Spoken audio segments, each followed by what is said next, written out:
Assalamualaikum warahmatullahi wabarakatuh. Perkenalkan, saya Ahmad Fathan Azhari.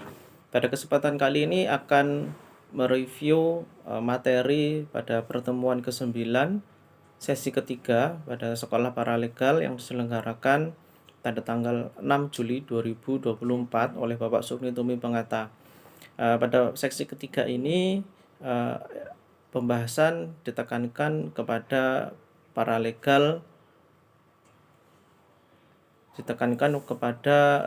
paralegal mengenai kepailitan ya, PKPU, permohonan penundaan kewajiban pembayaran utang atau PKPU dan kepailitan ya, khususnya mengenai dasar-dasar hukum pengurusan aset debitur dalam status PKPU dan dasar-dasar hukum pengurusan aset debitur dalam status pailit serta dasar-dasar hukum peninjauan kembali. Baik, yang pertama kita perlu mengetahui PKPU itu adalah proses hukum yang memberikan waktu kepada debitur untuk mengajukan rencana perdamaian yang mencakup penundaan pembayaran utang kepada para debitur. Dasar hukum PKPU itu diatur dalam Undang-Undang Nomor 37 Tahun 2004 tentang kepailitan dan penundaan kewajiban pembayaran utang. Nah, peran paralegal itu membantu dalam mengajukan permohonan PKPU ke pengadilan. Kemudian paralegal juga menyusun rencana perdamaian dan memastikan bahwa debitur mematuhi semua ketentuan hukum yang berlaku selama masa PKPU. Paralegal juga membantu dalam mengumpulkan dan menyusun dokumen yang diperlukan serta mendampingi debitur dalam pertemuan dengan kreditur. Kemudian berikutnya tentang pailit ya. Pailit itu adalah keadaan di mana debitur tidak mampu membayar utang-utangnya yang telah jatuh tempo dan dapat ditagih. Dasar hukum pailit juga diatur dalam Undang-Undang Nomor 37 Tahun 2004 tentang kepailitan dan penundaan kewajiban pembayaran utang. Ya, ini berkaitan dengan dasar-dasar hukum pengurusan aset debitur dalam status pailit. Kemudian peran paralegal itu bisa membantu kurator dalam mengidentifikasi, menginventarisasi, dan mengelola aset debitur yang dinyatakan pailit.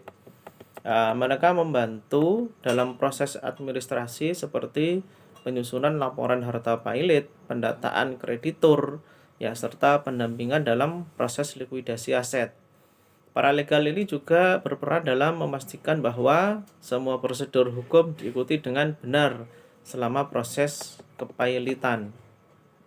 Ya, kemudian berikutnya mengenai dasar-dasar hukum peninjauan kembali. Ya, ini PK atau peninjauan kembali adalah upaya hukum luar biasa yang diajukan ke Mahkamah Agung untuk meninjau kembali putusan yang telah berkekuatan hukum tetap. Ya, dasar hukum PK ini terdapat dalam pasal 67 Undang-Undang Nomor 14 Tahun 1985 tentang Mahkamah Agung yang telah diubah dengan Undang-Undang Nomor 5 Tahun 2004 dan Undang-Undang Nomor 3 Tahun 2009. Kemudian dalam proses PK ini paralegal membantu advokat dalam mengumpulkan novum yang dapat dijadikan dasar peninjauan kembali.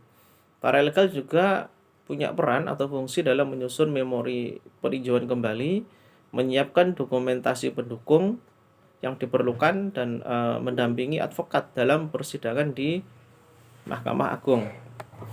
Ya, jadi demikianlah pembahasan mengenai peran paralegal dalam permohonan PKPU dan kepailitan, mulai dari pengurusan aset debitur dalam status PKPU, kemudian pengurusan aset debitur dalam status pailit, hingga proses peninjauan kembali. Semoga pembelajaran ini bermanfaat bagi saya dan bagi kita semua yang sedang mendalami hukum kepailitan ya, dalam rangka sekolah paralegal tingkat nasional oleh Bapak Sugni Tumi Pengata.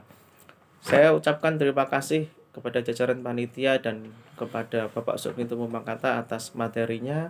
Saya Ahmad Fathan Azhari. Assalamualaikum warahmatullahi wabarakatuh.